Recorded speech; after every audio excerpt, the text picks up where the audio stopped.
Welcome to episode 23 of the Tri-State Hockey Podcast presented by Novig. I'm your host, Johnny Lazarus, joined by my good friends, longtime NHL reporter Arthur Staple and Stanley Cup champion Mike Rupp. Fellas, the people are pissed. We have voicemails from all different kinds of fans, Ranger fans going at the Islander fan who left a voicemail anonymously on our last show. I think we got some Devils fans that are maybe feeling a little bit giddy again after their win last night. And then obviously the Islander fans are on cloud nine because Matthew Schaefer has delivered his promise. He said he will beat the Rangers every time they play them. And now Schaefer and the Islanders are 4-0 in the era of their number one overall draft pick. So lots to talk about today, but we do also have a lot of voicemails. I will ask you both how you're feeling before we kick it over to one of our most loyal callers. So how you guys feeling this morning? Arthur, I'll start with you. You seem very smiley. I'm good. I just want to say to the Islanders fans out there, I don't think that they're going to trade Matthew Barzal. I don't know where that got started. Yes. Clear the air. Certain co-host of Johnny's maybe stirring the pot, but yeah, all good otherwise. Rupper? Yeah, same, buddy. Same. Just kind of counting down these days, I think, before the Olympic break, and we'll be able to see some exciting hockey. And heading to Tampa today for the Stadium Series, so be able to catch that, but all's good. I think we're a week away from the break, right? Officially, I think the last patch of games are next Thursday night, so next Friday we'll talk, and then we'll figure out what our schedule will be for the Olympic break. I think maybe we'll update our listeners next Friday on the show about what our plan will be. We'll probably go to 1 a week versus 2 a week during the Olympics, but we'll figure that out after this. No better person to set the tone for today's show than Jersey John, who was missing from last week's show or last episode, but he called us today, and Jersey John obviously always has the creative voicemail. So let's hear from our pal, Jersey John, to start this off. Nico Hischier. What a bomb. Great shot. Great win. I'll take the 2 points. One game at a time. Just inconsistent play from the boys. Good morning, fellas. Tuesday was pretty brutal for the Johnny Mac celebration with legends in the building. 3 terrible line changes lead to 3 goals. The odd man rushes. Neutral zone play is driving me nuts. Just sloppy passing. And the D-men seem like they're always retreating. And then on top of that, you have the fans at the Rock doing the wave in the third period, down 2 goals. Are you kidding me? I wanted to smash my TV. Devil fans, let's bring the voicemails. Come on, let's get it going here. I mean, Tuesday, I love the pod, but it was just Rags and Islanders talk. You know, we got to get some Devils in there. Start bringing the voicemails week to week. Let's go. And question for Arthur, what New York City steakhouse is Rupp and Johnny going to take you to? Because you're going to win the bet. It's pretty obvious, you know. American Cut, Delmonico's. You got some options down in Tribeca. I think a tomahawk for 2, a couple bottles of wine. Eat like a king. Treat yourself, you know. You're going to win this bet fair and square. And so you do it on their dime. That'd be great. But let's go, Devils. Stay warm. It's cold as hell here in Jersey. And rock and roll. Can we bring him to a steak dinner? Yeah, he can take. I'll dinner entertainment. Pull all my money just to get him there. That'd be awesome. Mm-hmm. Yeah, I mean, Arthur, that's fair. You're gonna have to start thinking about this, Arthur. I mean, this is it's a fair question. Where are we going? It's gonna be your choice, buddy. Maybe I'll make you guys trek all the way up to me in CT and treat you to something a little fancier, a little Greenwich, Gold Coast type of situation, you know. Daily Faceoff can afford to ring it up, so it'll be good. We'll figure that one out. But let's talk Devils. They had a big win last night against Nashville. I mean, that Nico Hischier goal was kind of like Paul Kariya slap shot in 03 off the floor on the board, right? That's kind of what it looked like. Him coming down that left side, barring in. I didn't see a ton of the Devils game. Obviously, the focus for me was Islanders Rangers last night. Rupper, I feel like you could probably talk the most about the Devils game last night, but from what I saw, like it seemed like they were in control for most of that game, and then obviously, they closed it out in OT. But what'd you make of last night's game? Yeah, I mean it was huge. This goal was huge. I mean, they needed to get the 2 points out of this game, and Nico, the way it happens, like you don't generally see goals like that anymore. No. Right, guys? Like it's very like that feels like a goal you'd see in the 90s. Coming down, and just like you mentioned with Korea in 03. So it's that was a big moment. And where would this team be without Nico? Nico's been so clutch through the Jack injury all season long. And I guess the other guy I want to throw in the mix here is where would they be without Dougie Hamilton right now, too? I Yeah. mean, Dougie is just getting it done, man. And he obviously got on the board last night, but he had a couple times too, jumping in the little hole there and just letting the Dougie bomb go. And it looks like Dougie Hamilton's back. Like, so I don't know where fans are with this. I don't know where the team is at with this. Maybe it's gotten to the point where you're just gonna not be able to move him. But man, he's playing like this. Let's go. Like, he's been the best defenseman. So yeah, I think it was all good stuff. I was interested to see Siplikov, just because we saw Palat. We'll get into that maybe a little bit with the Islanders.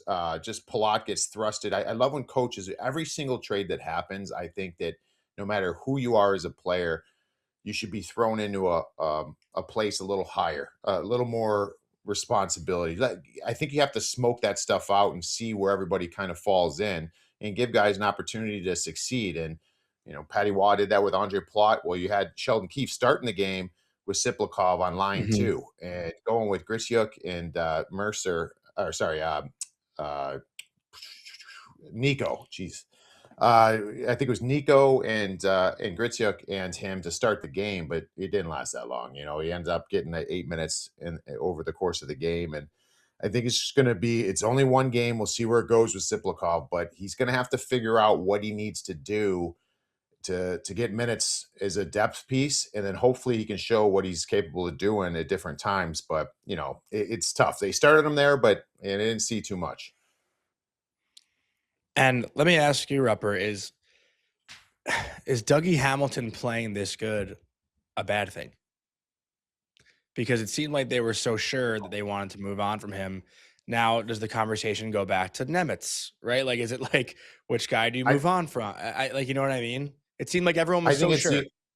This is the only thing that's a good situation is Dougie playing well. Okay. I mean, it's because there was once a point in the season where it was an immovable contract. You would have to sweeten the pot quite a bit to trade Dougie. I don't believe that's necessarily the case now. Like, he's showing life of being Dougie Hamilton that signed that contract. And so I think that gives you options no matter what's going on here. Don't know what this means, obviously, with Luke Hughes, where his health condition is right now. Maybe this buys you time to revisit this later, but at the end of the day, you have a player that's playing well that I think would potentially attract other teams now. And that wasn't the case before. And the story of last night's game, obviously, I know the Devils get the win. Jesper Bratt scores a big goal as well. Hamanaho has another good game. Lenny Hamanaho, I think, has been a talk of our show last 2 weeks or so, but Jack gets hurt again, right? It seems like a lower body injury, no timetable so far from what I've seen out of Devils reporters. But now, I mean, if you're a Devils fan, it's like, it's almost like enough is enough, right? Like, how can we keep doing this every single year? And now the Olympics are in a couple weeks, like days, basically days away, not even weeks away at this point. It's like, if you're a Devils fan, you want the team to make the playoffs. Like, how could you accept your best player now going to play in the Olympics after being hurt and missing, essentially almost half the season? Like, that's the conversation now, right? Do the Devils have to step in and say, we don't want him going? Can they even do that? They can. You're causing a big rift with your star player, whose brother is also a pretty important player. And, Rupper has brought this up. I think we've talked about it a little bit just in conversation about there's guys around the league that you can see that are either playing hurt so that they can make it to Milan, and who knows what's going to happen when they get back, or guys that are kind of saving themselves for Milan, I think, and watching their teams go down the tubes a little bit. And that's not Jack. Jack is obviously the freak injury before. He pushed himself to get back and got back and was really not himself for however long that was, 3 weeks, maybe a month, because he needed to, he felt like he needed to play. And I can't get inside his head. Did he feel like he needed to play for the Devils, or did he feel like he needed to play for Team USA? It's a tough one. And now this, like you said, if he goes and he's 50%, 60%, and then comes back and he shuts it down because the Devils are 10 points out of a playoff spot, we're going to get, I mean, Jersey John's not going to be as cheerful. That's for sure. With his call. And, you know, it's just, this is a complicating factor of the Olympics because of the condensed season, because of all the injuries, because the guys haven't played there in so long and obviously want to go and will do anything to go. You can see some neglect is the wrong word. You know, these guys are pros. They're the top of the top. So obviously they know what they need to do and they know their responsibilities here. But it is, if you put even that seed of doubt in Devils fans' minds that Jack Hughes' priority is the Devils, it's a tough spot to be in. Well, I also think, Rupper, like you can speak to this more probably, but for the guys who are, you know, for the JT Millers, Trocheks, Jack Hughes, like the guys who are, you know, their teams are 5, 6, 7, 8 plus points out of the playoff spot. At this point, their focus is probably the Olympics. Like when you're this close, right? Like the next 3 games or so for their respective teams, obviously they're going to play to win those games, but you got to think the Olympics are at the top of their minds. Yeah, I mean, this is more in a bigger picture. Arthur and I talked about this, and we're kind of working on something that we're going to have on NHL Network on this too, where like I get it, and just to be frank, if I was ever a player of that caliber to go to the Olympics, and I was in this type of situation, I'd probably lie and not tell anybody about my injury on my NHL team because I wouldn't want to risk that. And that's just being truthful. I would keep it to myself if you could. I mean, some situations you can't hide it, right? So, but with that being said, like it's tough because I agree with what you're saying, Johnny. I think it's real that guys are looking forward to that. I mean, we had the other day, Jared Bednar came out, and this is just picking apart what he's saying. In Colorado, he comes out and says Gabriel Landeskog has put in tremendous amount of work so he can be back for the Olympics. And if you want to dig into that, I'm like, so he wasn't putting in the work to come back to play for the Avs, which is not the case. Landy's like the captain of captains. But my point is just that the message is that this sends. All these guys at the Olympics are assistant captains for the most part on their respective clubs. These teams have paid upwards of $100 million, $90 million, $80 million for these players. So what you said there is their focus beyond Olympics. I personally think your number one has to be your NHL team.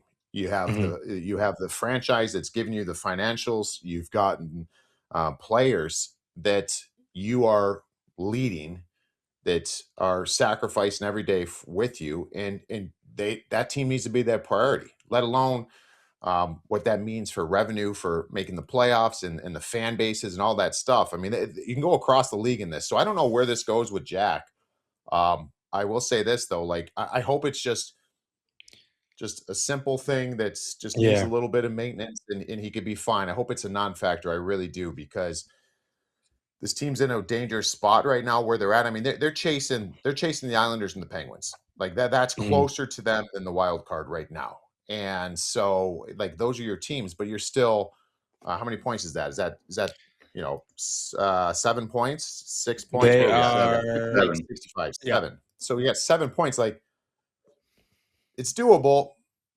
It's getting a little dangerous though. Like you're starting to get into this area now where it's going to be too much. And I just want to say this. You don't have to look too far for a comparable. There was a situation with Four Nations, if we all recall, with Quinn Hughes in Vancouver, where I've done some poking around and like I think most teams, if your team doctor clears you, you can that's all that they care about. As far as our doctors say you're clear to play, you can go play.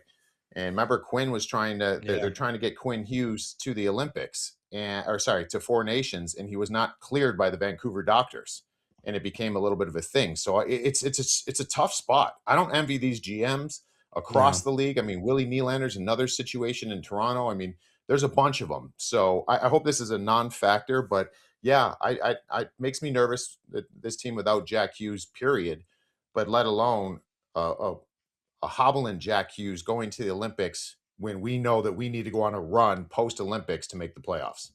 And Sheldon did say it's a not serious. He doesn't believe it's a serious injury. Just wanted to throw that in there. But lower body, if it's if it's a muscular type thing, they got 3 games in 6 days until the break. One of them is against the Islanders.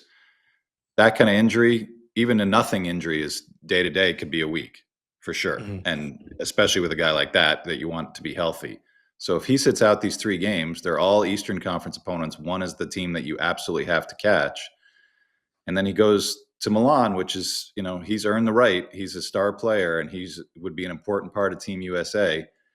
But there's going to be a lot of Devils players sitting home saying, like Rupper said, why did I bust We my need ass him. to try to win those Yeah. 3 games? Because that wasn't the priority. And again, like, I'm not trying to say this is what Jack Hughes will do. Jack Hughes put himself on the line with a bad freak injury to come back and basically was playing with one hand for a month for the Devils. Not with his eye on Milan because it was 2 months away. He could have sat out a lot longer, I bet, but the team needed him. So yeah, it's one of those, you can get frustrated about it, but I don't know who you get frustrated at. It's the schedule. It's the aura of the Olympics versus the NHL team. It's just, if I was a Devils fan and he doesn't play these 3 games and they lose and they don't get the points that they need and they're cooked by the time they get to the end of next week, yeah, I'll be pissed. And I don't know who to be pissed at. It's tough. Like for me, I'm expecting like JT Miller to come back for the Olympics and basically shut it down for the rest of the season. Like because the Rangers have waved they've thrown the towel in, right? Yeah. So like, I don't know if fans would be pissed about that, but the Devils haven't done that. So like, that's why it's kind of like, what happens? What happens after is it's a huge week for them. If there's any important games for them, it's these next 3. Yeah. Massive week. And the point in all this is not to because we're giving some scenarios that we don't know the information about right now. And I just want to make sure, like, if we, Vic, if we clip something from this, like, let's make sure this is about league. This is about league wide. Like, this is a league wide thing. I've called different GMs. I've called different players and just kind of asked, like, this is a weird circumstance too. I mean, there's a lot of conflict of interest too in some of these situations. Some of these situations, you have NHL teams just making up scenarios where you have staff that is for a certain country and the player is for a different country. And those, you know what I mean? Like, it's a very weird situation that we're in right now. So, it's fascinating to watch. Willie Nylander's probably the poster child of this as far as Toronto, but Toronto might be playing themselves out of it. So it might be a move because Willie's going to play for Team Sweden and he's been unavailable for much. Sorry, Rupper. Insulting Vic about saying the Leafs are cooked means he's going to clip this really negatively for you. So just prepare yourself. The clip so I don't know, man. It's a really fascinating thing, and I hope it's the non-factor with the Devils in this Jack situation. I watched back all of his shifts again. Didn't really notice like a specific play. You could tell the last time he kind of goes off the ice, you could tell something was bugging him, but you couldn't really tell what. So hopefully it's a non-factor, but the Devils are in win now mode. And these last few games before the break are massive. I saw a clip online. He kind of enters the blue line, like in the middle of the zone, and his like left leg looks like it kind of extends like awkwardly a little bit. If you're really looking, like if you don't know any better. You know what's funny? You said that I think at the same play, if we're talking about the same one, he like enters in by the blue line, and I think the defenseman almost like poke checks. It looks like it just his legs planted and just pushes his leg back a little bit. That's the only thing I saw where I'm like, ooh, that looked, it just looked like, and if you're loading on that leg, it could just give you a little tweak or something like that. So I hope it's nothing because I know I've said I'm concerned about his hand in the past, and I am because, but he's been playing great through this injury. That's not to say that he has been a no-show. Like, he's been really good with doing what he can. I guess I'm just concerned because this team needs him to be MVP caliber Jack Hughes. We have another Devils voicemail. I think we have a few actually today. I think we have like 3 more. So we have one from Bobby. Let's get into this voicemail from Jersey Bobby. Okay. Hey guys, what's up? First.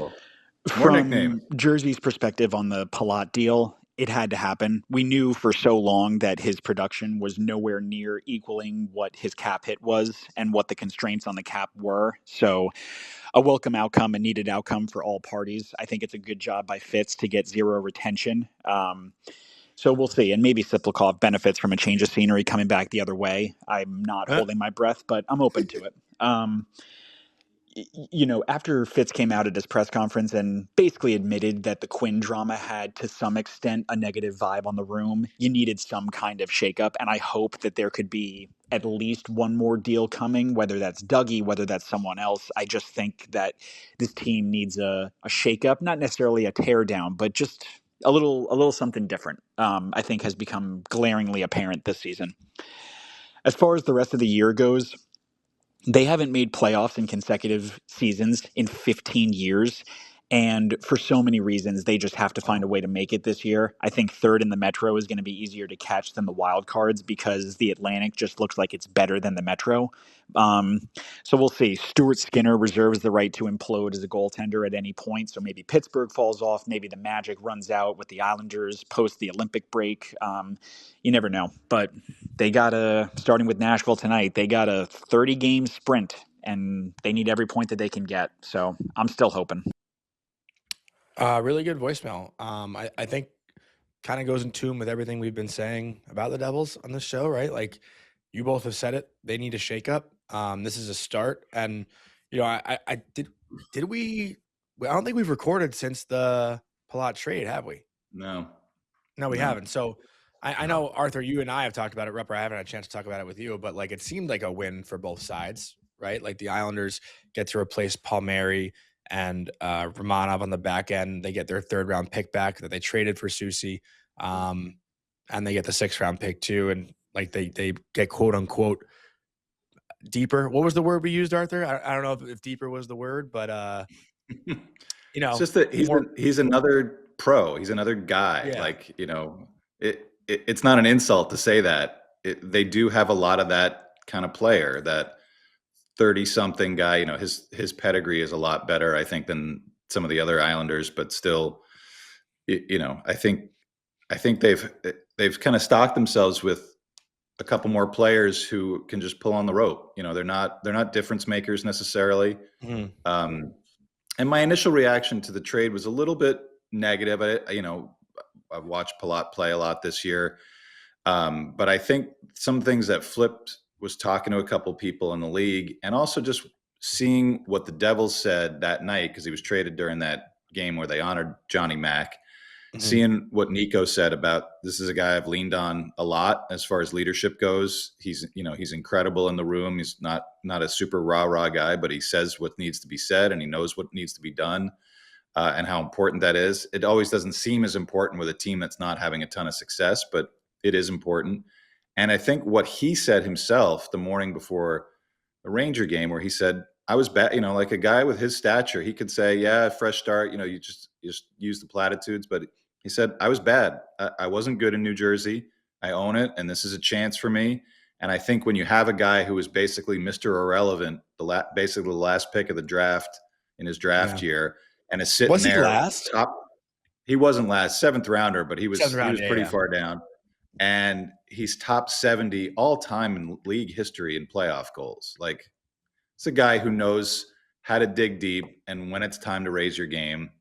And obviously, look what he did in the first game. I know it's against the Rangers. It's not game 1 of the playoffs, but I think he's just, it works on a lot of levels, I think, for the Islanders, because it's the reward for them for the season that they've had. We didn't think they would be a team that would have added, when the season started. And it's a guy who, comes in with a couple of rings. Islanders, guys that have been there a long time, are certainly very familiar with him. I think Ranger fans can remember that goal that he scored late in, game 3 in a 22 Eastern Conference final. Rangers could have gone up 3-0, and all of a sudden that series completely turned because of him. I think when you have that, you're not just bringing in somebody, you're bringing in a guy, and Soucy too, who just like, all right, 2 more pros in this room, and they want us to win right now because they're not young, they're not whatever. So I think it's just that little like 5 to 10% boost that you can get, and that the players like Palat can get. And, maybe that's 2 more wins in the standings. And that's the difference between a wild card or home ice. And, and that's enough. That's enough of a difference to make that move, even with the extra year on his contract.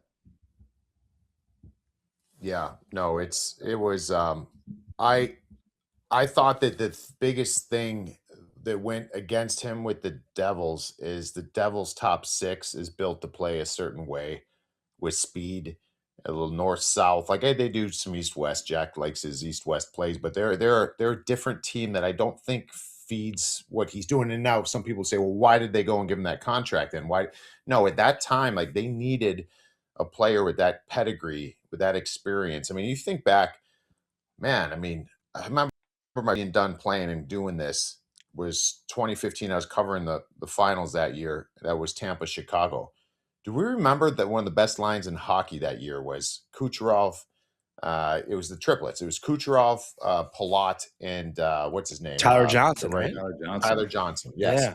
That line was incredible. Now, that was a long time ago, but he's got that pedigree where he can bump up, play with all these different.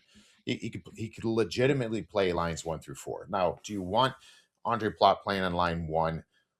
Probably not, but he can. He can do it really well. But he's just a reliable piece that Matthew Darsh knew really well. I just think that the Devils' top 6 has evolved into something that's not really in his wheelhouse. I think the Islanders have a little bit of a different style that'll be fit well for him. Yeah, I don't know. So I don't know. When you have a guy like that that's won, and you talk to guys, like I talked to Brian Boyle the other day, he was like legit top 5 human beings he's ever played with. You know what I mean? Like many people have said that. So you add character, I don't think you can go wrong. But for the Devil standpoint, you needed cap. You needed cap room. This was a massive play by Fitzy, just to, regardless if Siplikov turns into anything, like you needed to get this contract out so you can maybe do something else. And with that too, looking at the Devils roster, Rupper, to your point, like as far as my knowledge goes, they don't have a single player on this team who's won a Stanley Cup. Not a single one. Like you need winners around these guys, right? To when things do get hard, you know, someone who can calm the room down. Like I remember, was Allen in St. Louis when they won? I think he was, right? Backup. Maybe he was the backup. Maybe. Yeah, but yes, to your point, there's not. Yeah, I'm just trying to go through it real quick. I'm probably missing someone, but yeah, I got your point. He was. He was. Okay, Vic got us. He was. But that's the only one. You know, like that stuff matters. I feel like you need someone who's been there and done it to help out a guy like Nico Hischier. Nico Hischier is still, he's a veteran, but he's still like a young quote unquote captain, right? I mean, at this point, still, I don't know. Like that stuff goes a long way. I know some fans like to say, that stuff's bullshit. Like when people say he's a great leader in the room, they just mean he sucks on the ice. You know, like I've seen that take a million times. But I mean, yeah. No, I get frustrated when you see like the discrediting of what this guy's done. That's it. I get it. He admitted it. Arthur just said he wasn't good enough. But to be like, this guy's a bum, get him out of here. Yeah. Hold on. Let's pump the brakes a little bit. This guy is a hell of a player. He's had a hell of a career. So, I think he's going to be very impactful. I said it to Arthur before his first game that I think he's going to be good now. The contract may come back and bite them next year, but I don't think they care about that. Like it's the now. They're going on a playoff push. We have another Devil's voicemail to get to. This is from, I believe, gentlemen. Good day. First of all, by the way, Devils fan here. First of all, Palat adding insult to injury with that 2-point night for the Islanders. Jesus.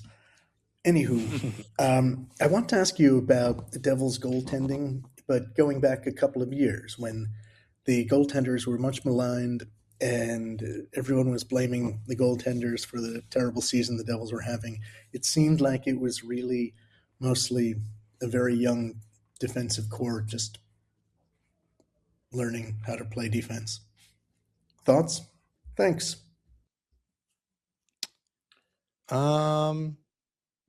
This one's interesting. I feel like, go. You know, to me, it's both. Yeah, they haven't been good defensively, and I wouldn't just put it on the D. I'd put it on their forwards too. They've got a lot of young forwards. You got to learn how to play defense as a forward too, and where to be in the defensive zone and not give up great chances. I think even this year, you can think of plenty of soft goals, low danger goals that Jacob Markstrom's allowed. I think Allen's been a little bit steadier, even if his highs haven't been quite as high. but you can also, and we've shown clips here where the Devils in their own end have no idea what they're doing. And that was, probably from about mid-November until pretty recently that this has been a 1-2 punch that's kind of kept them where they are after the great start. You even think back to the first game that Markstrom came back after his injury in Colorado, where, I think Colorado had 17 high danger chances in that game. You give up 8, it's bad for a goalie, but 17 high danger chances isn't on the goalie. That's on your team. So it'd be nice if it was just one reason why they are where they are, or why they play the way that they played defensively, but it's obviously not. If it was one reason, Sheldon Keefe's a good enough coach to fix one reason. But when it's a bunch of different factors, whether it's a guy like Nemitz getting more ice time while Dougie was out, and not being as responsible defensively. Obviously, you miss Brett Pesce too. Guys like Jack, when he's out, his line has the puck a lot. If you have lines that don't have the puck a lot, you're defending too much. It's a lot. And again, if it was just the goaltending, maybe you could fix that by changing the rotation or doing whatever you need to do and limiting the chances. But they haven't really been able to do that other than in spots here and there. And that's the reason why we're talking about them where they are. Well, I think too, like now that Markstrom's going to be making $6 million over the next 2 years, can you critique him more harshly? Like, obviously, if you're paying him more money, like $6 million in the range of elite goaltenders is still kind of like below where the great goalies are in the NHL and where they're being paid. So, like, I feel like you have to take that into consideration, right? Like, you need your D to be better if you're not paying a goalie as much money as other teams pay goalies to be great. I feel like it's kind of like a hand-in-hand thing, no? Yeah, I mean, I'm comfortable who they have between the two goalies. I actually thought that they should have probably rode Jake Allen a little bit more this year when they could. I know Markstrom was out. I think Markstrom has the higher ceiling, but I think this year has been one of those seasons where it's been like really good Jacob Markstrom or really bad Jacob Markstrom. And I don't put it all on him because Arthur brings up great points. Like, look at the D-core this year. You're without one of your best defensive defensemen in Kovacevic. You're without Pesce, and we know how important he is to the team and what the numbers look like without him. Pretty bad year for Luke Hughes on the defensive side of the puck. Even though you had the offensive burst by Simone Nemitz, like, we still see his warts on the defensive side. Dougie Hamilton, until recent, pretty bad year for him. So, like, you know what I mean? Like, all those things added up are gonna be goals against. Like, you're not defending well in front of the goaltender and not getting the save at the right time. So I am comfortable with these two, but that I'm comfortable with them if you could start being a little more predictable in front of them. And they have not been. Mm-hmm. I think we have one more Devils voicemail, so let's get to this one from Nate, and then we'll shift gears into the Islanders. Hey guys, I love the show so far, even though it feels like the Devils' downfall started immediately after episode 1. But real question, am I crazy for still being optimistic about a playoff push? Hear me out. Going into tonight's game against the Preds, 22 of their last 29 games are going to be against Eastern Conference teams. They have 7 guys going to the Olympics. Maybe some of those guys find some momentum when they have a good tournament. And the guys staying at home actually have a chance to get away from the rink, turn off hockey, and reset. I think there's a world where this team comes back from the break and goes on a similar run that they had at the start of the season. So tell me, is there actually a path here, or am I just being a classic, painfully optimistic Devil fans? Let me know, guys. I'm with it. Rupper, I saw your face light up a little bit. Yeah. I'm pulling up right here, just seeing. So here's the thing. I've been we all do and watch all hockey across the league. But I was doing a little bit of dive the other day, and so there's a team that I have targeted for the Devils. And that's not to discredit maybe some of the teams around them. I don't know what you guys think about the Washington Capitals. I'm concerned with them. I mean, what a crazy-ass win they had last night. Regardless, yeah, I don't necessarily – Columbus is going to have to go on all these guys are going to have to go on a run. Like, the Devils are going to have to put together a run, and that goes back to the Jack Hughes situation. What does that look like? But yeah, I think it's doable. The team that I have in the crosshairs, it's the Pittsburgh Penguins. And this is why. I'm happy you said that, yeah. the Penguins, we dove into it the other day with Sport Logic, and I was like, going with those guys, like, is this team, are they good? Are they not good? Like, where are we at with this? Like, I can't, like, I watch them and they're exciting. They're a fun team. They've surprised everybody, and you can't discredit what they're doing. I think Carolina, staple playoff team. I think the Islanders, I have them there, even though they're tied in points and have played 2 more games than the Penguins. I think the Islanders will figure it out and get in there, or have figured it out and will get in. The Penguins, to me, when you look at when you lift the hood a little bit and go in here and examine them, they are one of the best offensive generating teams in the league. They are one of the best, and they have a fantastic power play. It's been good all year. Their goaltending has been above average. They've had rock solid goaltending.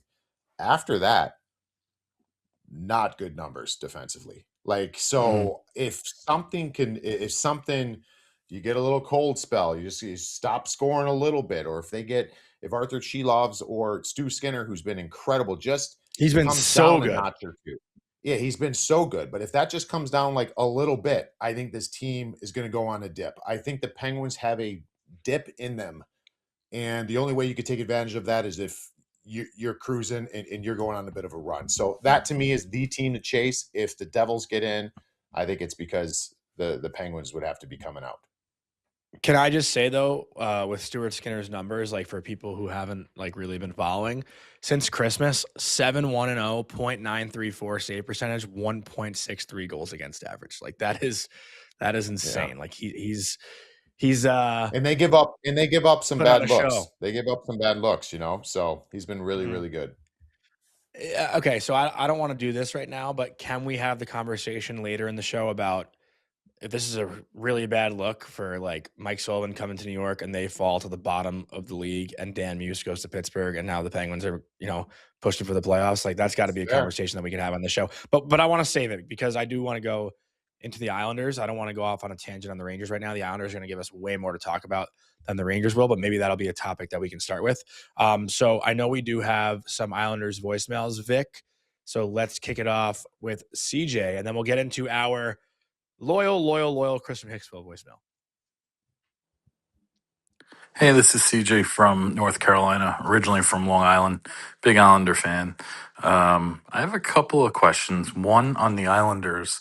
I know it's Wolfpack mentality, but Carson Soucy's acquisition was good, provides a little more toughness.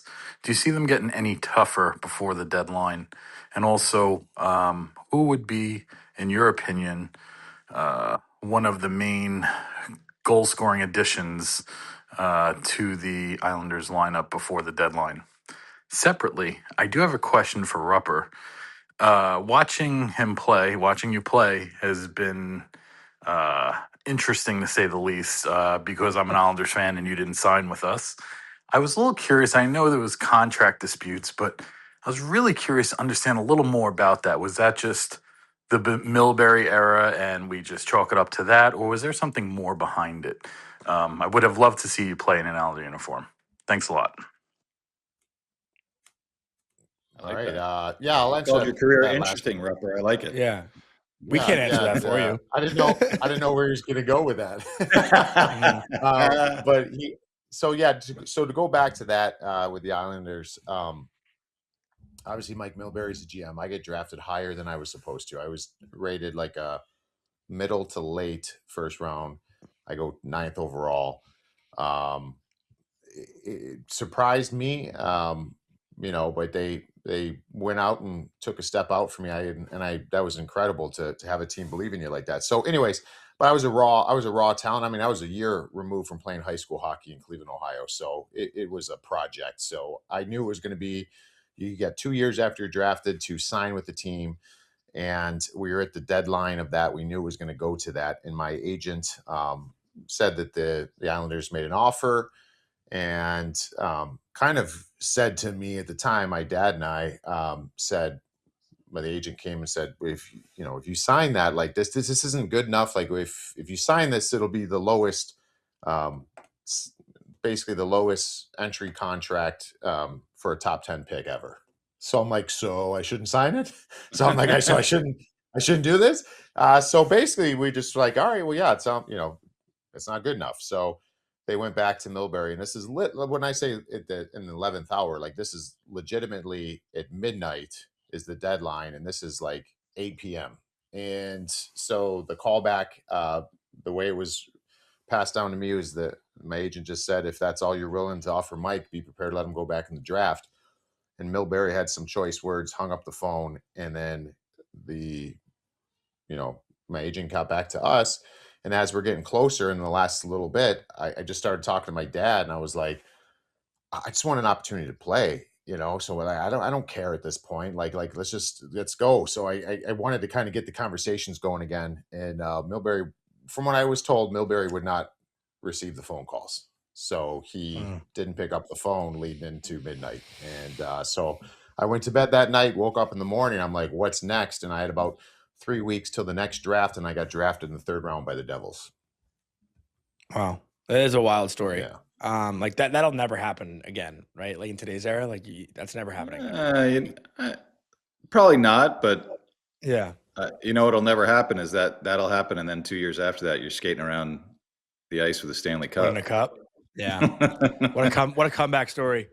Yeah. Was there the question was about toughness. I understand toughness, right? I don't know. I'm pretty quick on this. We've been saying this all year. Like, I don't think you need to add any more. I think Carson Soucy actually did add a little bit more. He's just another junkyard dog. And Vic, I think you're going to clip this thing that came up the other day. This is just another example. Like, we can make a rap sheet of this year, these guys sticking up for one another, and against the Rangers, and that weird play where they had 3 penalties at the same time. I don't know if I've ever seen that.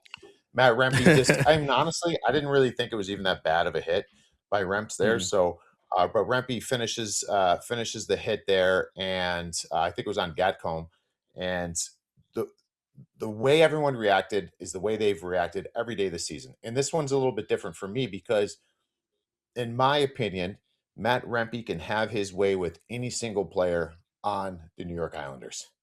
They don't fucking care. They don't fucking care. If you're going to take a shot at our guy, or what they revere as a shot, look at this. Then just get in there like, oh, you grab him by his head and try to rip his head off. You know what I mean? Like, this shit gets me going. Like, I got goosebumps right now because I'm like, that's what it's about. When you have that, and we've said it time and time and time again, you're cooking with gas. The Rangers haven't showed they had this all year. The Devils don't show they have this. You can go across the league. There's probably 25 teams that don't have this. The Islanders are one of the few that do, and I love it. And the thing about the guy that jumps in there is Kyle McLean, who had a really great first year in the NHL 2 years ago. He scored some key goals, and then scored a couple goals in the playoffs against Carolina. He was taking faceoffs. He was kind of filling in that fourth line as it was starting to kind of recede from utility for the Islanders, the great identity line that they had. And he was terrible last year and under Patrick Waugh, and didn't get to play a lot. And so you wonder, a lot of Islander fans say to me, like, why is this guy out there? Why is this guy out there?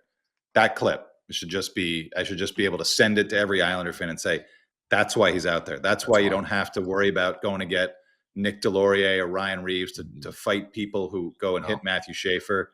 Because this kid, when he's on the ice, and he's not a kid anymore, he knows exactly what he's out there to do, and that is defend his teammates. He's not going to be super high skilled. He's just going to be a ball of energy, and he's either going to direct it in the other, down the ice to forecheck, try to scrum up a 30-second shift and get off, or he's going to jump on Matt Rempe's back, who's about 2 feet taller than him, and wrestle him to the ice because he hit his teammate. It's like you said, you don't need an enforcer when everybody enforces, the ground rules of your team. 100%. That's what you're looking for. You're looking for that type of buy-in and have each other's back. And the one thing I want to say, because most of these situations this year, just to ramble off a few, and you guys add on to ones that I'm missing here, most of them have centered around Matthew Schaefer. Yeah. Obviously, you're going to do that. You have to do that for your star players. This is Gatcombe. You know what I'm saying? So there's no like picking and choosing here. Everyone's everyone. We treat everybody the same. We got everyone's back. So we had the Mason Appleton roughing him up. Scott Mayfield came in and drilled him earlier in the season. Then you had the Zadorov roughing him up. Anthony Duclair who I don't know if I've ever seen him fight, jumps on his back. Like he jumps on his back and he's trying to wrestle him and stop him. You have the Matt Barzal, which is probably my favorite one, who goes fucking Tiger Woods on the ankles. Just like he's going to do his baseball swing and protect his guy. Well, now this is different. This is a fourth line guy who I love his game, and it doesn't matter. It does not matter. And I just, that to me is a perfect example of why I think this team's got something special.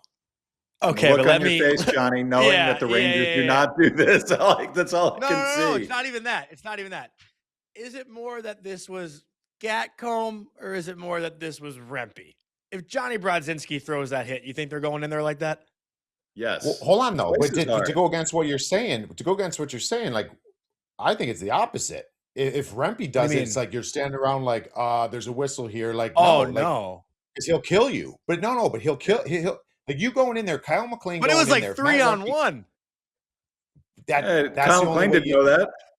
No, hey, you don't know what's going to be shaken up when you go in there like that. You know, I remember my career going in there. I remember we were in Minnesota once, and I D-zone coverage. I'm covering my defenseman, and Derek Bugard, God rest his soul, ran someone. I don't remember who was on our team with the Devils and hit him from behind, and he was down on the half wall. And I'm like, oh. So I go in there, I drop the gloves. There's a whistle. He's getting a penalty. And I grab him, and I'm just, thank God everybody got in, because I'm thinking, like, if this guy turns around, I'm going to get my ass kicked here. But, you know, you have to do it. I had situations like that before, but you don't know when you're going in there. You don't have time to evaluate it. But you very well could have been like, oh, there's going to be a penalty taken. There's going to be a whistle here. I'm not going to do anything. They're not looking. They're not evaluating anything. It's just a reaction. So I actually think the opposite of what you're saying, Johnny, is because it's Matt Rempe, I could almost understand where most of the league would not do anything right there. Mm-hmm. Well, be honest though. If Johnny Brodzinski hits Gatcomb in that same situation, you think they attack like that?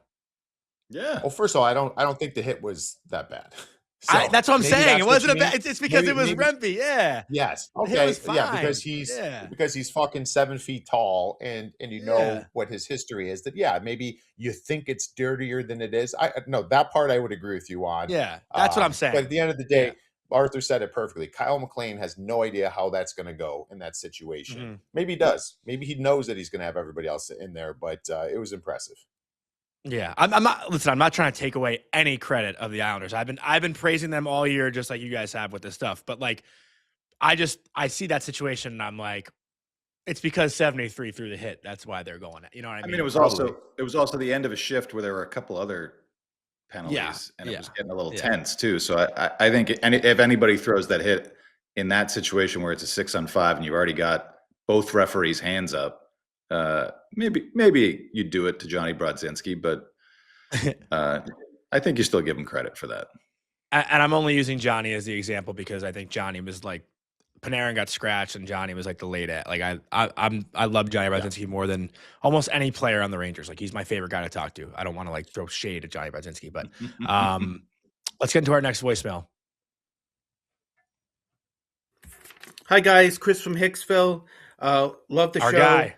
Arthur, I love your idea of Shane Pinto over. I like him much more over Kyrou, but unless Ottawa has buyer's remorse, they just re-signed him recently, and the fact that he's a center, I don't even think they will listen on Pinto. And if they did, the deal would start with Cal Ritchie, and I think that's a non-starter for Darsh.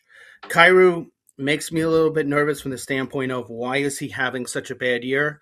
I know the whole team is, but still, it does make me nervous when you're talking about giving up a strong package. And I agree with you. It would be a package, something along the lines of Yzerman, a first, and let's say a prospect on the level of Quinn Finley.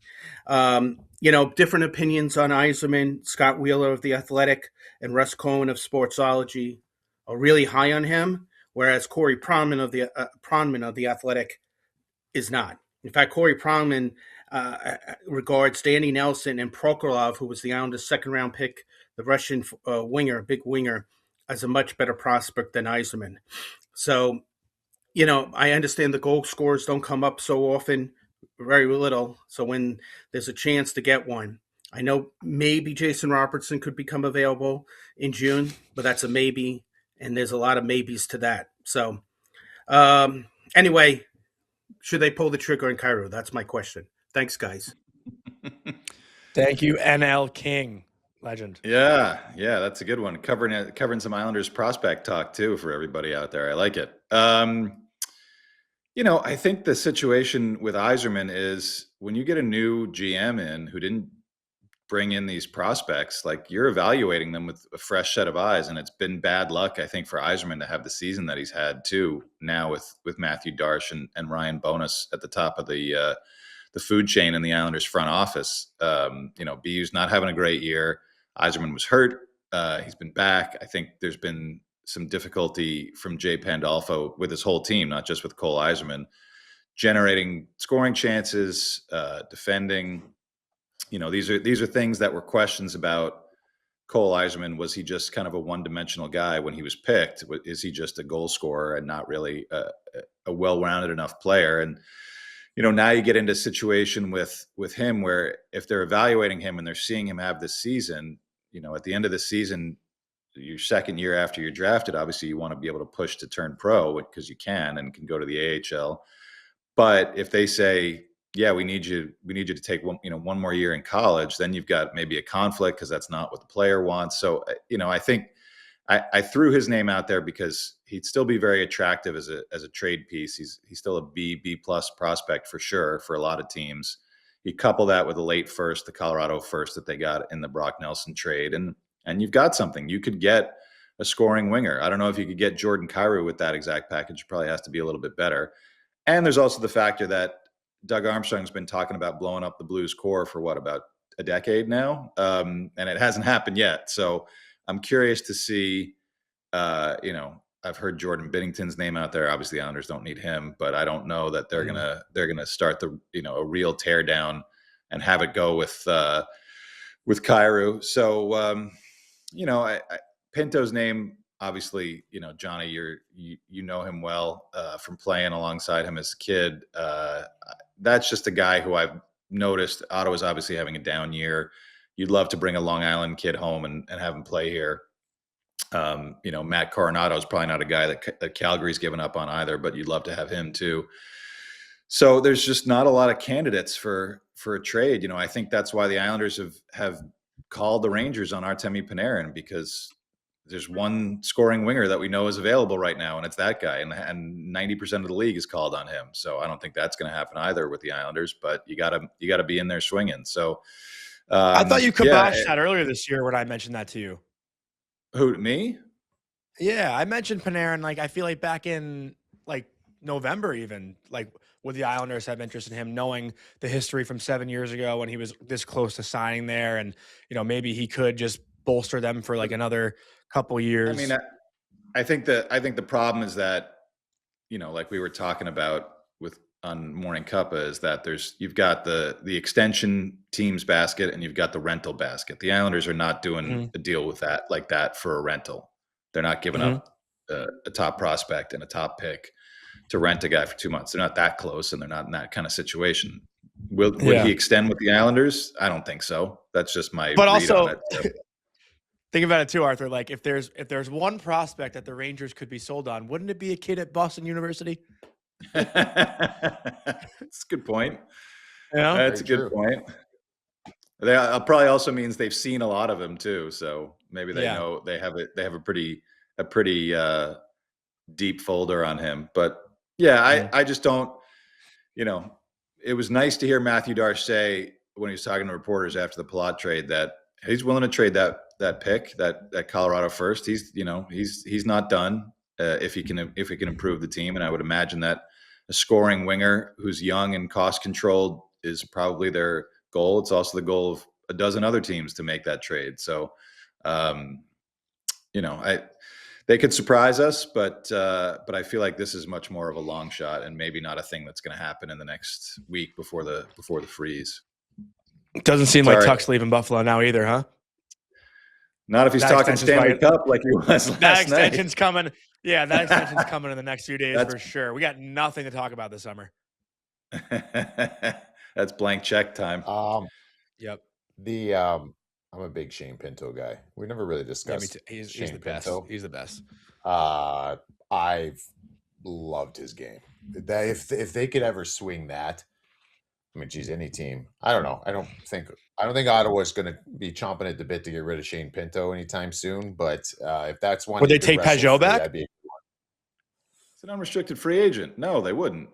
Why I would you do mean, that? as a side piece on the deal, maybe. But like, I don't know. I mean, he's 25 years old, man. Like he's got a whole world in front of him in this league, and I know he started off absolutely on fire, and hasn't necessarily kept up that pace. But the fact that he can go center wing, he could do a little bit of everything. That would be a really good one. Like I actually, when you're talking about those at the beginning, that one would be more interesting to me than Kyrou. Different players, totally. But that would be one that I would love. So I don't know if you guys just tease me with that one, but to me, it's still Jordan Kyrou, and we didn't mention it earlier. I think Jordan Kyrou is the risk that the Devils should be in on, and probably the Islanders too. And so, I don't know where it goes or what happens there in St. Louis, but I mean, you talk about a player that's gotten like 36 goals, 35 goals, 31 goals, or whatever the number is. Like he's having an off year on a bad team right now, but he can score and he's under contract for a while. You know who the Wait, consider trading for Shane Pinto is Matthew Barzal. I'm totally kidding. No, forget it. I don't want to get clipped again. Forget it. Yeah. We don't need to talk about it. I like people were saying like this is a nothing conversation. It's not like the guy has been punished publicly twice. Like that's not well. It's not nothing. We'll get into it some other time. Next time he does something that he gets benched or suspended or scratched for, then we can dig into it. Yeah. All right. Let's go a little New York Rangers to wrap up today's show.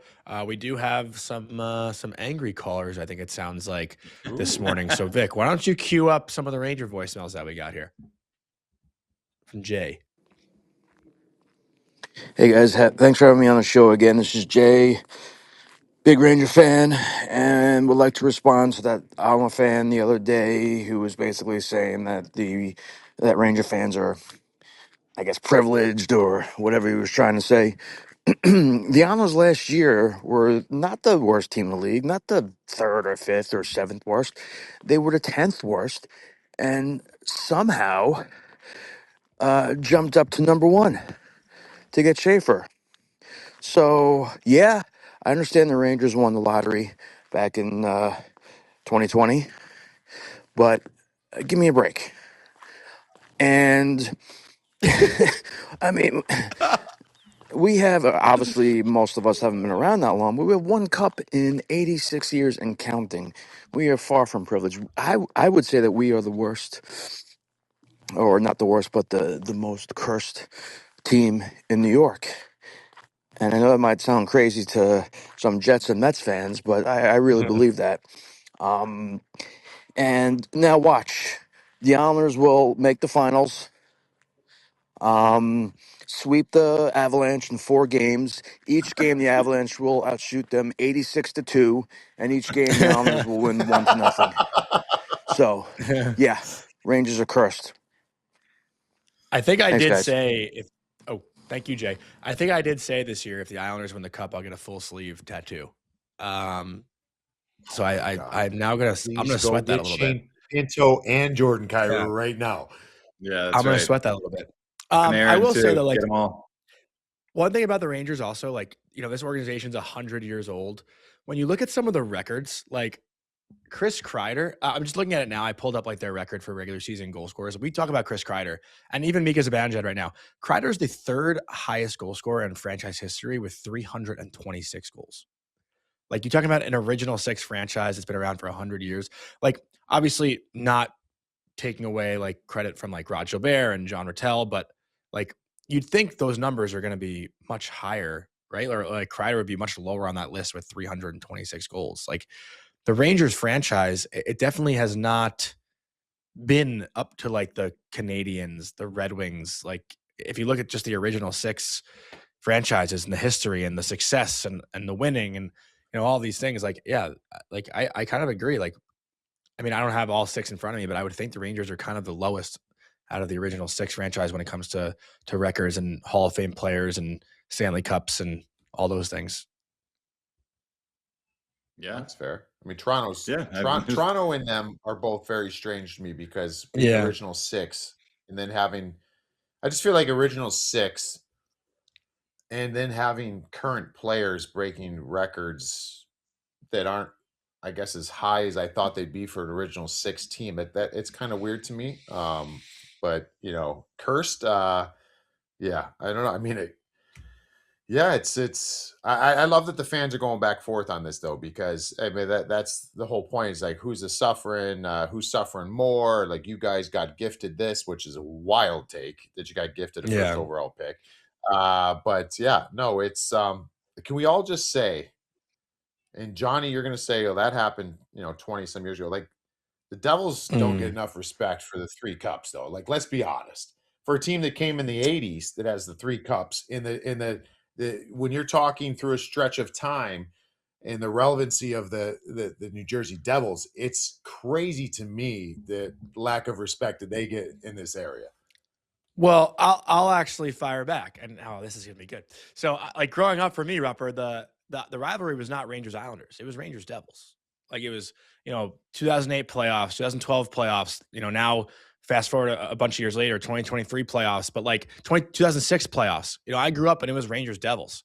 I hated the Devils. I wanted the Rangers to beat the Devils because the Devils were the standard, from 03, from 95, from 2000. Like that to me, when I was a kid, was who I wanted the Rangers to beat because I didn't grow up around a successful Islanders team. So like my era probably gives the Devils a lot of credit. The younger kids now, probably not, just because again, it's been 23 years since the Devils have won a cup. Like kids have been born and have graduated college and have not seen either of the 3 organizations win a Stanley Cup. So like, maybe if you're a kid born in 2010, you don't pay the Devils some respect because you haven't seen a successful organization if you were born in 2010. But, maybe the older generations, yeah, they probably give the Devils the respect they deserve. But if you're talking about kids younger than me, yeah, they probably say, fuck the Devils. What have they done in the last 20 years? Rangers have been to 2 conference finals. Islanders have been to 2 conference finals. Devils have won 1 fucking playoff series. So, yeah, I mean, like, if we're talking recent success here. But the caller is talking about long history, 1 cup in 86 years. I totally get it. But like, I feel like I just laid that out. Yeah.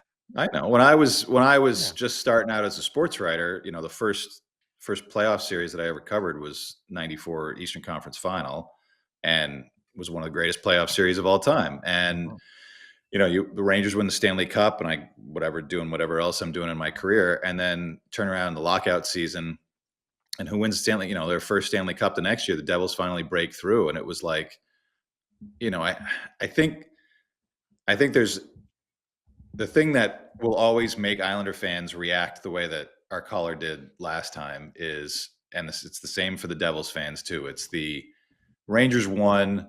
Now I can die in peace. The great sign, at the Garden when they won in Game 7. And it's like, all right, well, nothing. We don't care what else happens. And it's always that like Islander and Devil fans, like, no, you should fucking care. We're better than you. And it's just the Ranger fan being like, no. Like we're the most important team here. We've got the biggest fan base. We've got the most money to spend. We got the coolest arena. There's always things for Islanders and Devils fans to look at Ranger fans and be like, man, I fucking hate those guys. And it's just never like the Islanders could rip off 3 cups in a row. The Devils could pull it back together and win a cup.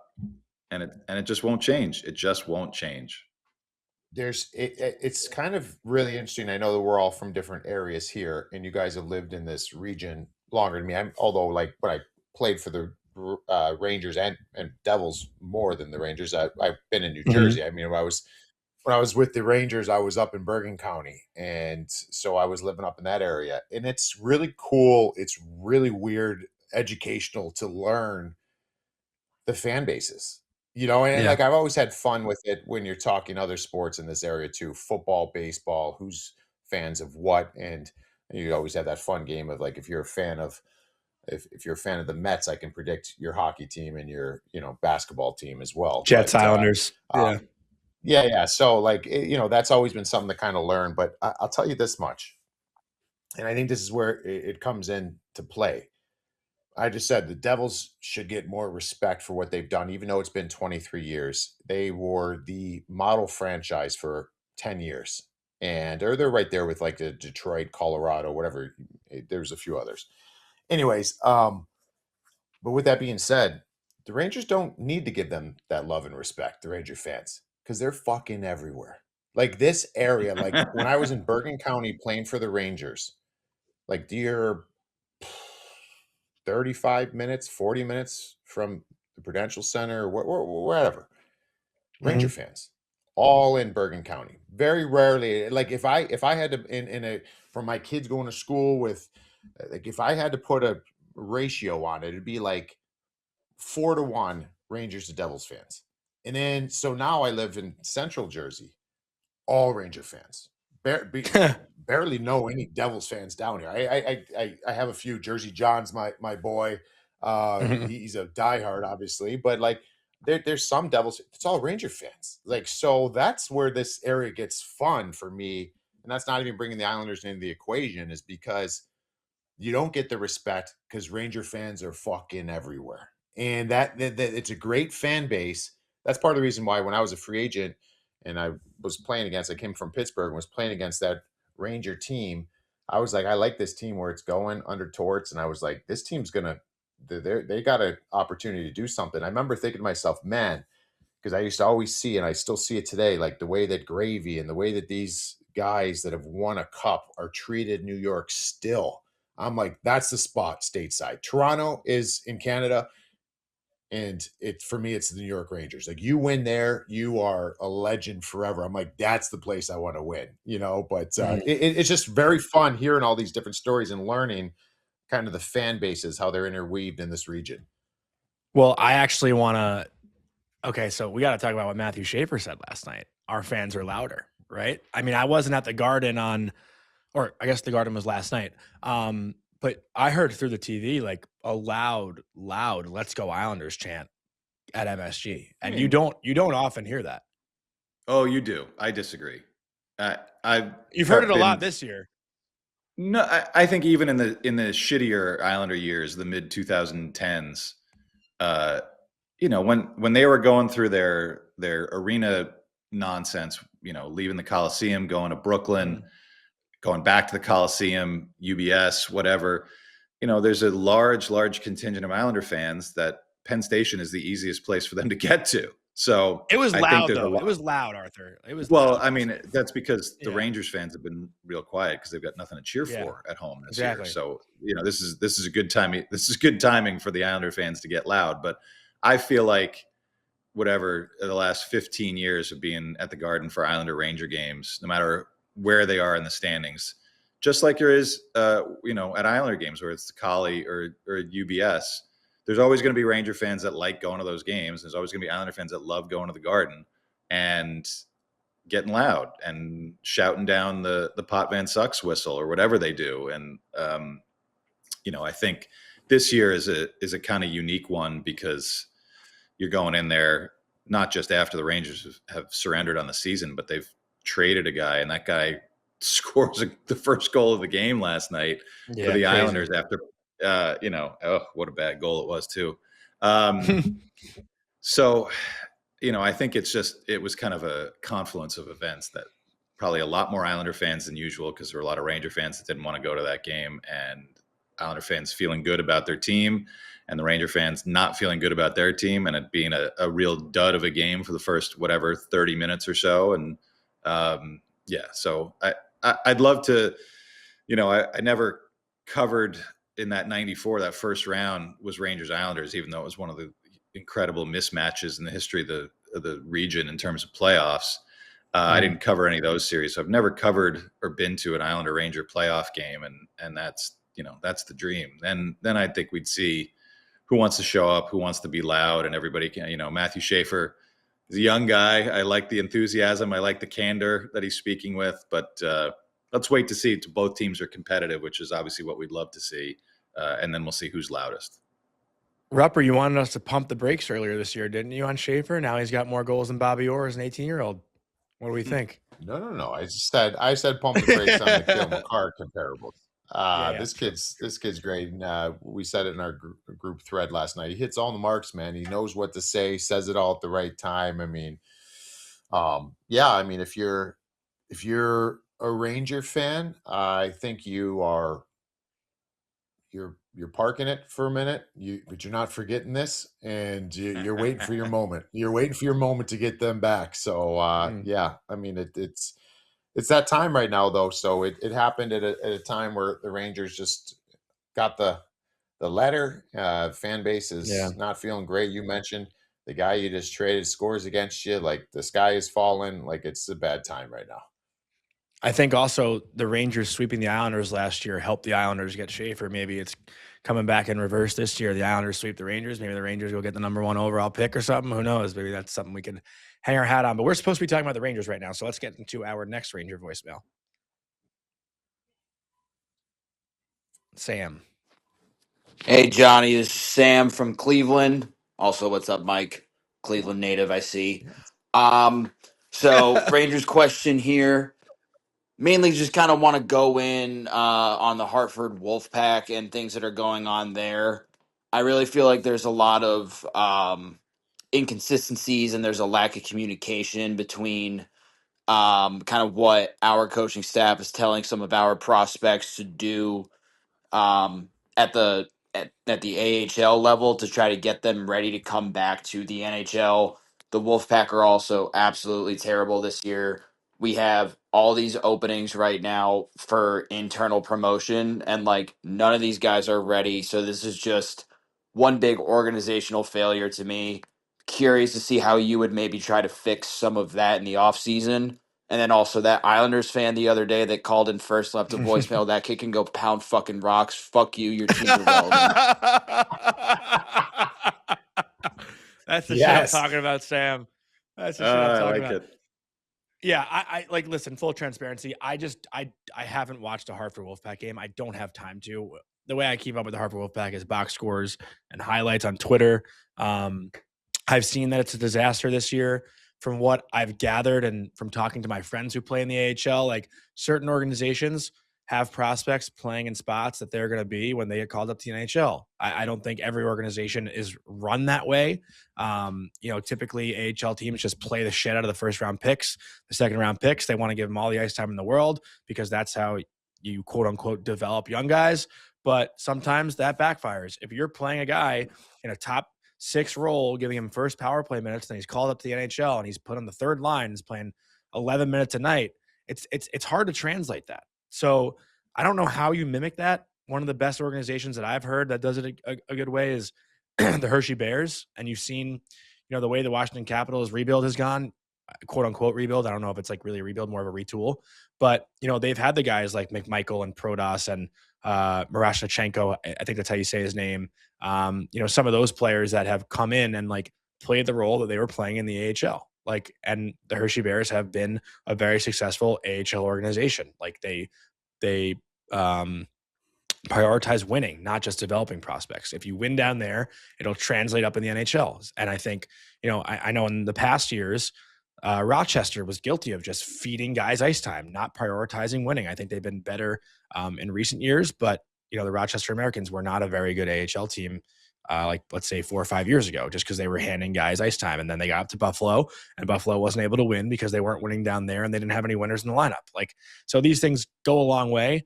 But again, like full transparency, I have not watched the Hartford Wolfpack, so I couldn't tell you like what exactly is going wrong down there.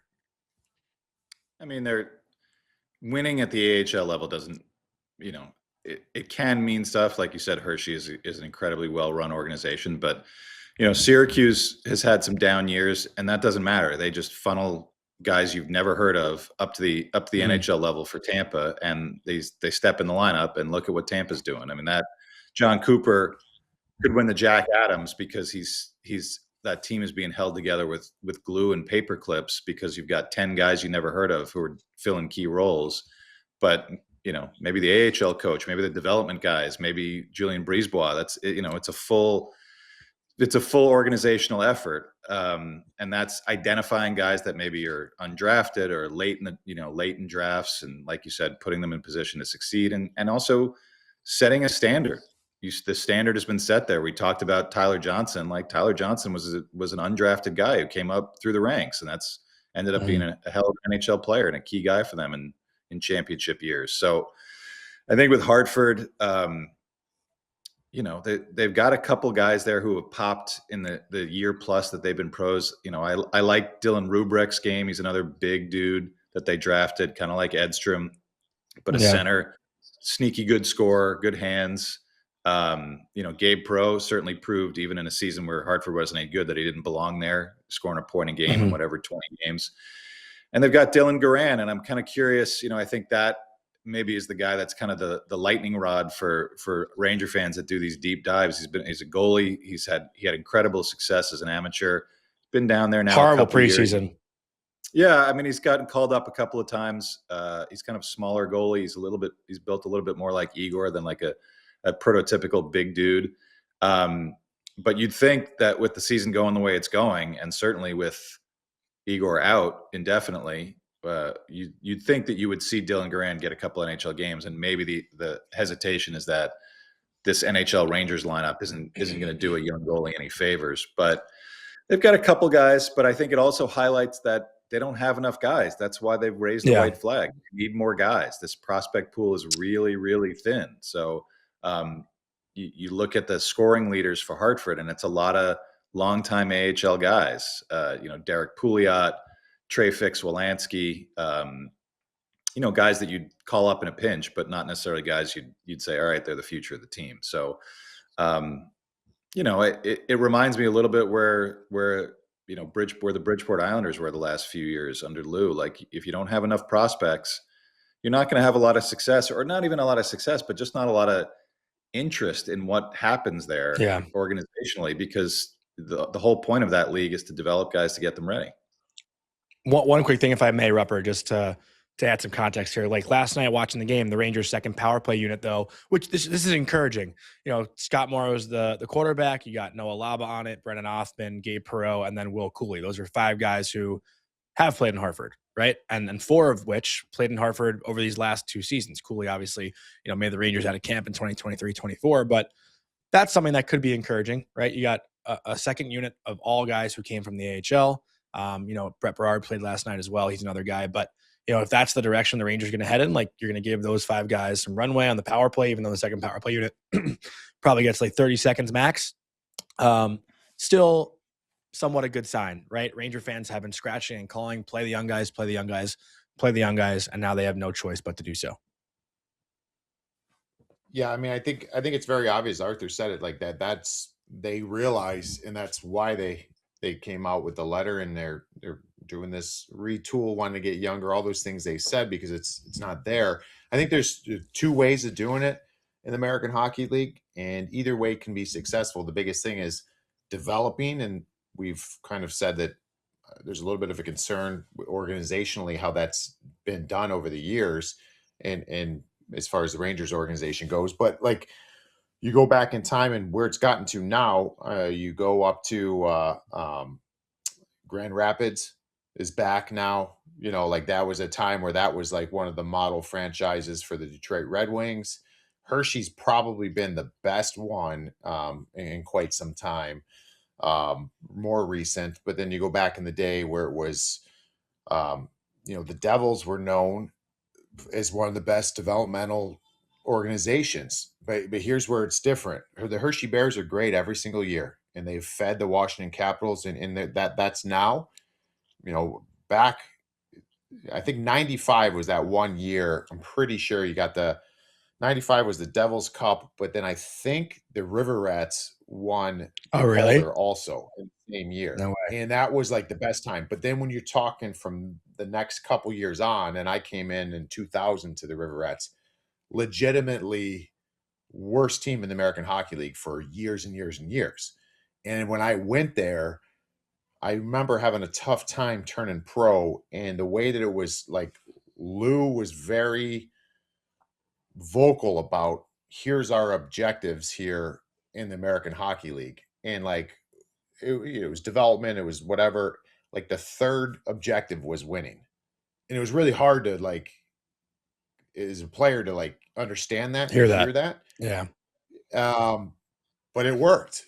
And they created players that were ready to step in those same type roles or whatever. And they were one of the best franchises doing that. Now, on the flip side, there's a lot of people that believe that you need to experience winning at that level, then that'll get you ready for the National Hockey League. And I don't think there's any that probably is something I would believe in more, but both ways work. If you're developing players, there's other ways to do it. I think what you're seeing here, great comment by Sam. This is concerning, but we knew this, that where this team is at right now for the New York Rangers, like you want to see players, all right, now these guys are coming up and they're going to make a mark or at least give those looks right now. And I think it's just a realization that they're not necessarily there. Yeah. Yeah, no, great call. Really good voicemail from Sam there. I think we have time for one more if we can. Yeah. Robert, can we do one more or you gotta hop? Yeah, we're good. Let's do one more, Vic, if we can. Hi, guys. This is Bruce from Long Island. Diehard Ranger fan. I've been a Ranger fan for 60 years. And my question is about Laffy and about Kako. I mean, before they were drafted and leading up to their draft years, there was such excitement for the Rangers about these two guys. I mean, I was very excited myself watching the highlights and watching everything about them. And Kako, to me, was a bust. And I think Laffy's a bust, too, because I think he's a third-line wing. So for a guy that was drafted first overall, I think that's considered a bust. So my question is, I almost compare these two guys to like a top college football quarterback that ends up being a bust and sets a franchise back, 4 or 5 years. And I feel like the Rangers, with these two guys that have not worked out, certainly one hasn't, and the other one I don't think is working out too great either. Sorry, Johnny, I know you're a fan of his, but I just want to know, how much do you think those two guys have set the Rangers franchise back? I believe it's set them back 3-4 years. Thanks, guys. This is okay. This is one of those, like, when I'm having beers with my friends that are Rangers fans, like it's late in the night and we want to just like argue and talk shit, like, you know what I mean? Like go at it with each other. This is kind of the conversation that we have. It's always about these two. And my mind has changed so much on it. Like the Rangers put out a letter. They were going through a rebuild. They got a 1 and 2 overall pick. Those guys didn't hit necessarily right away. They haven't hit now, but they had successful team years. You know, like usually in a rebuild, you're starting where they're at now, right? Like you'd be wanting those two guys this year, right? To then get the franchise in the right direction next year and the year after. So like, it's hard to say they set the franchise back because the Rangers had a good team at the time that they were picked, I guess, right? Like Lafreniere goes in 2020, Kako goes in, I think, 2019, and the Rangers are in the conference final in 2022. Like, when do you see that with a number 1 overall pick and a number 2 overall pick? That doesn't really happen ever. So it's hard to say that those two set this team back, but where that conversation does come into play is now, because the Rangers have these guys who are 30 years old plus that are kind of on the back nine of their career. And now the Rangers are looking to trade them.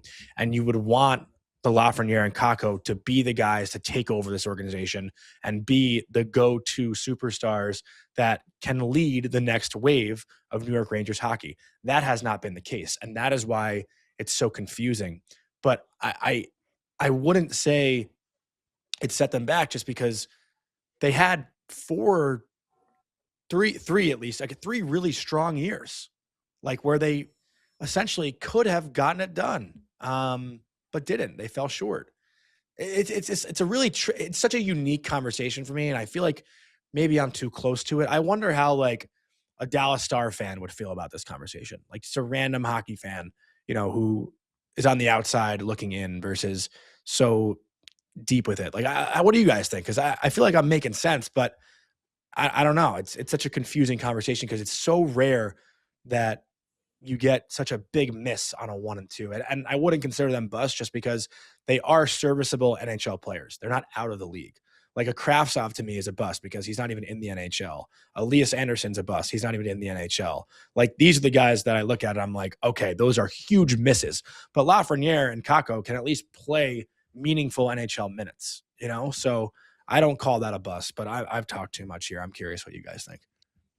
It is a it is a debate conversation, I think, and you could change your perspective on it depending on the year. I agree with that, but I think it comes down to they took two guys, and it was full consensus. Laugh was going number one no matter who was picking there, and Kakko was going two no matter who was picking there. So you can't armchair quarterback that one, I don't think. But there were guys that clearly needed more time away from the NHL before they got there, and that is not usually what you associate with a number one and a number two overall pick. And in Kakko was a guy that there was a real debate about whether he was going to get picked one over Jack Hughes. Like it sounds hilarious now, but you know, it just seems like if they had gone 5th and 6th and Laugh had been in the queue for another year and Kakko had stayed in Finland for another year, might not be having this conversation because the team would have been organically built without them. And then they could have known where they were going to slot in.